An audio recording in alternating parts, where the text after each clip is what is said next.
Our second contestant, Justin Arnold.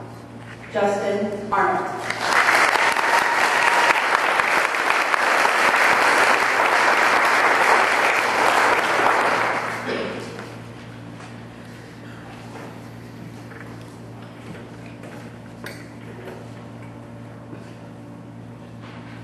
Fellow Toastmasters, honored guests, and especially Ganon, what a speech. What's the point?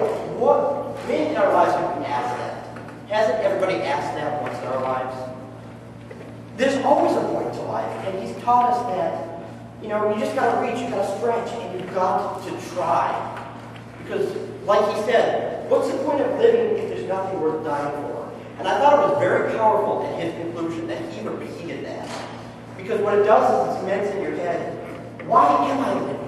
What am I doing? I thought that was a really powerful rhetorical device. I also really love the way he used the stage. He moved from over here to over here, but he didn't overuse it.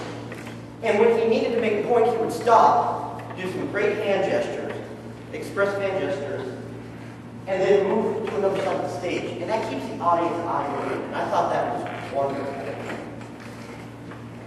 And audience participation, sometimes with an audience this big, you can get some answers that you don't quite expect. But I thought he got his school really well on some of those answers. Sometimes you might think, whoa, what the heck, where'd that come from? He kept his cool, and he even made a couple jokes on it, which I thought was nice. And finally, the flailing paper. I thought it was great. He just pulls out his paper, flutters, and you think, whoa, where did that come from?